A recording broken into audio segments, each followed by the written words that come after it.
Okay, hi, Sander here. So, I wanted to talk a little bit today about a rather specific topic, namely Marxian critique and whether or not it's too effective.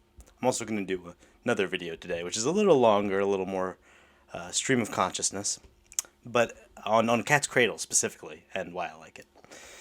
But for now, to talk about Marxian critique, this is the sort of thing that might just be a me problem. Like, it's an issue of how I'm interacting with the ideas and not the ideas themselves. And this is not to say that Marxian critique is ineffective. In fact, just the opposite. I think it is so good at what it says on the tin that it can be depressing to the point of being paralyzing. And I don't know if everyone has a similar reaction, but I find the basic idea of Marxian analysis to look at power structures and hierarchies through profit and through models of government and all that sort of stuff to essentially just trace the dynamics of power between people in a large macroscopic way is so accurate. I mean, it's sort of the only way to do something like critique a socioeconomic system.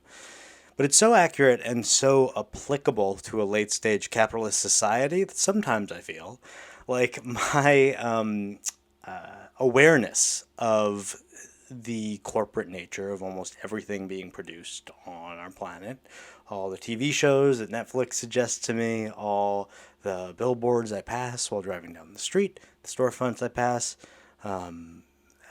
it's such that it becomes hard to knowingly, with a positive feeling, ethically enjoy anything if you're putting some thought into it. Because if you do put some thought into it, you'll think about how horribly unjust every part of that supply chain is. Say the TV shows on Netflix, all the Netflix originals. Some of the Netflix originals are fucking great. I love The Witcher. I thought that was really good, for the most part. But the props were produced in third world factories, and essentially everyone got screwed along the way except a handful of rich white dudes at the top. This, in some ways, even includes the high name actors, like the guy who played Superman, Henry Cavill, I believe. I don't know. The point is that they, although they get paid excellently, do not make as much as the people who own the production company or the people who own Netflix, for that matter. And it's just horribly unjust, and it makes it harder, at least for me sometimes, to just turn my brain off and enjoy something. So, I suppose a question I just wanted to explore here is that a bad thing? Is it unavoidable? Is it just a me problem? I don't think it's just a me problem. I do think the more people are aware of such things, of the unjustness of the world that we live in, the harder it can be to enjoy products produced by that world. You can always turn your mind off and just sort of get so into it that in sort of a flow state kind of way that those such questions don't bother you anymore. But for some people, that's not really an option, and it doesn't work 100% of the time. And anyway, aren't those feelings of sort of guilt and immorality really quite justified, right? Like, if there is slavery involved in a product you're using, that's fucked up, right? I mean, like, I'd like to think that if I was around in pre Civil War United States, antebellum US, I would try to avoid cotton shirts, right? Knowing where they came from chattel slavery. And yet we live in a similar situation. It's just the chattel slavery is in other countries, right? For those unaware, there was a recent lawsuit directed at, I believe, Apple, Alphabet, which is Google's holding company, Facebook, and Tesla, among a few other tech companies, for using rare earth minerals from a series of mines which are operated by child slaves, which is horrifying. And that is the source of a lot of our tech. No, not necessarily a lot, but it was a major, I think, step in their production chain. So it was significant. Or say the factories in China where workers have very little rights and they have suicide nets and these draconian contracts and all that sort of stuff. So almost everything, if you trace it back far enough, comes from this mode of horribly inhumane exploitation. So on a certain level, it becomes like putting on a jacket that's made out of, this is gross, but excuse me, tanned baby puppy fur, right?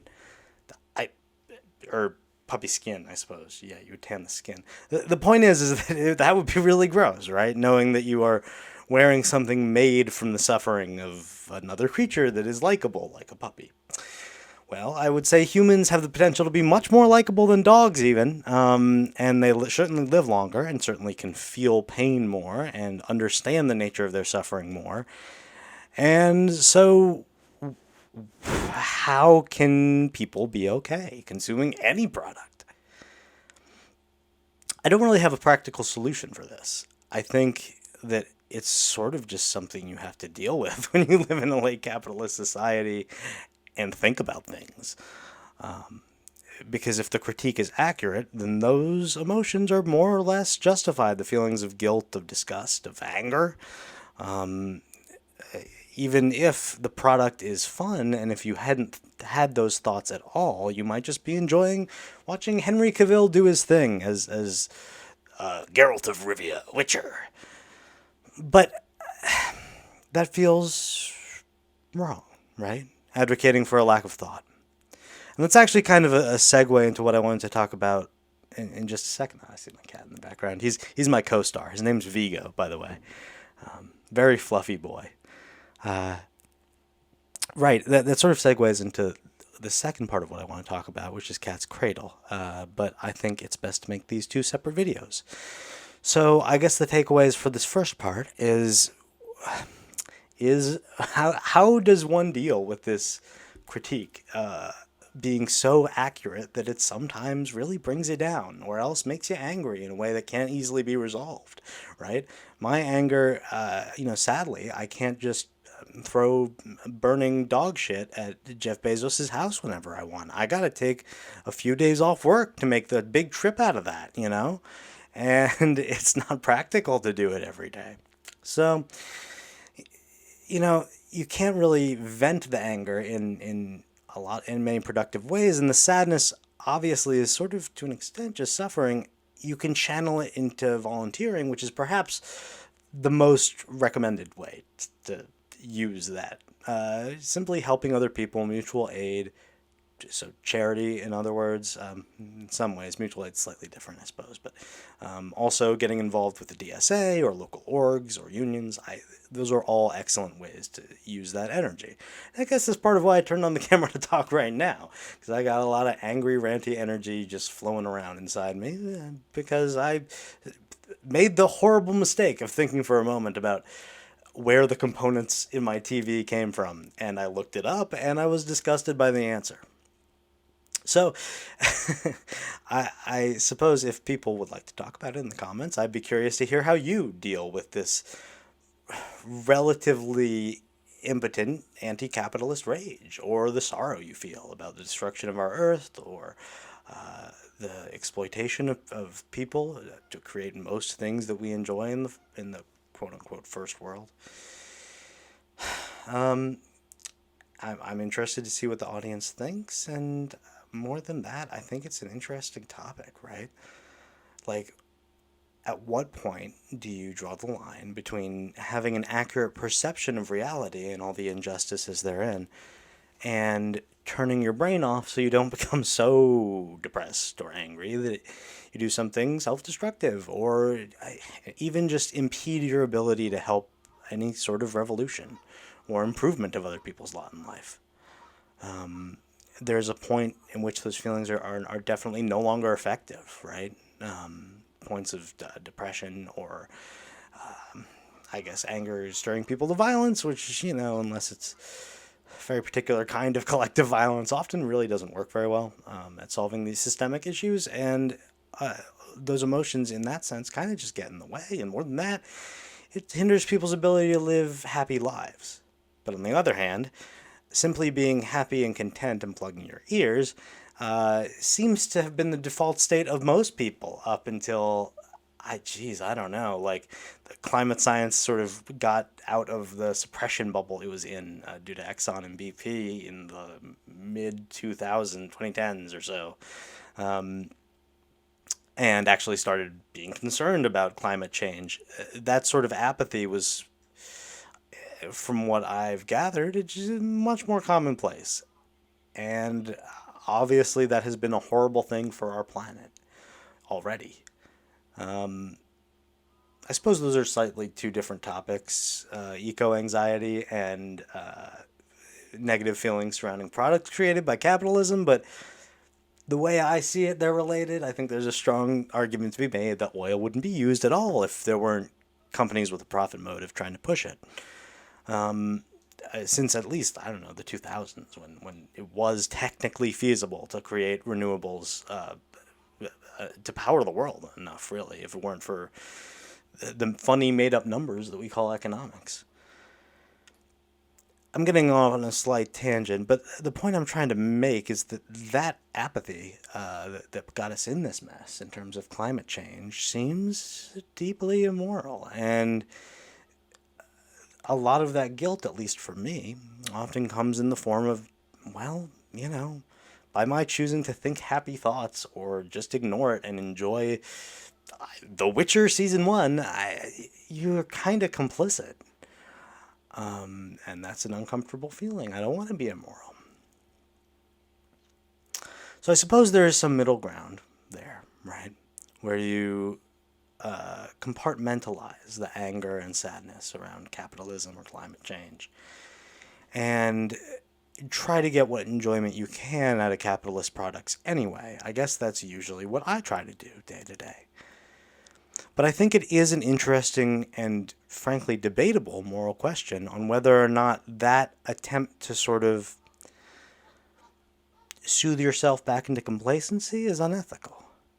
And again, I think in some ways the answer is clear. The right thing to do is to turn that energy and that emotion, use the action urge to use DBT terms, to affect positive change.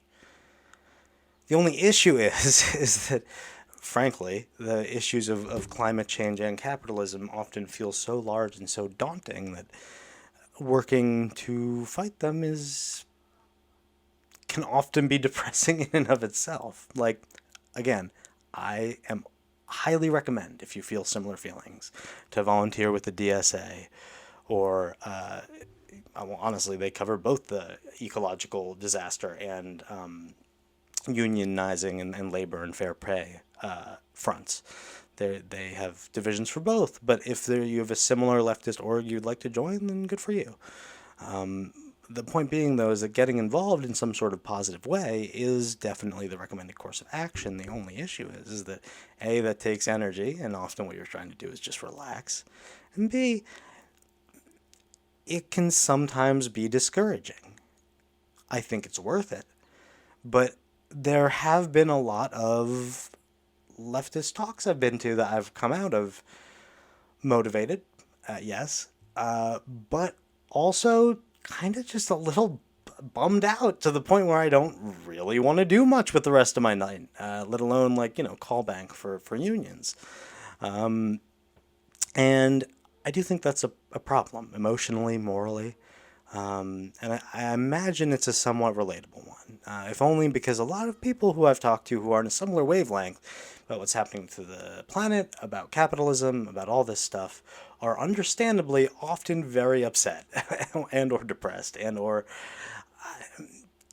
anxious about the future because chances are, if leftist beliefs about climate change and capitalism are true, and I see no reason why they aren't. In fact, the evidence seems to point to it.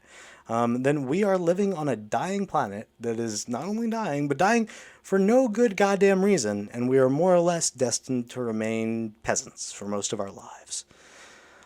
That's a bummer. Oh my God, that's a bummer. And again, maybe just a me problem. I don't want to project my mental health issues on everyone else. But at the same time, I do imagine like that's a rational thing to be upset about. Not just upset about, but furious about. Not just furious about, but I I don't know, like revolution level angry about. Or depressed about, or you can justify almost any extreme emotion if it's around the end of the fucking world, or a prospect of being never really truly free for most of your life. It's a huge goddamn bummer.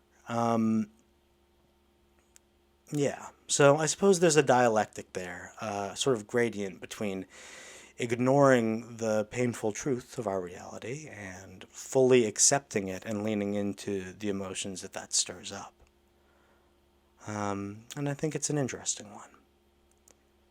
Also, I should mention, on sort of a neurochemical level, at least the way I understand things, you physically can't keep up an emotion for too long. You tend to just get tired, and the reason you get tired is actually a directly chemical one. It's something that can be measured in terms of quantity. Just a little fun fact here.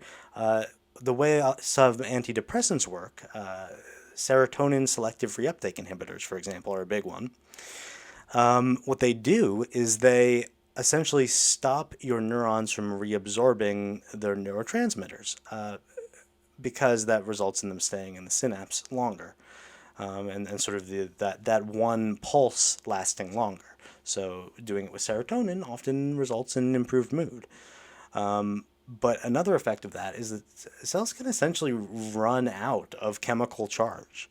And because it's a limited quantity that your brain uses, not infinite, and although reuptake is often quite fast, you can essentially exhaust a lot of chemical supplies, especially with hormones, is my understanding. That those have not just limited chemical supplies, but also sort of negative feedback loops that turn the cycles off after a certain amount of consumption. Very interesting stuff.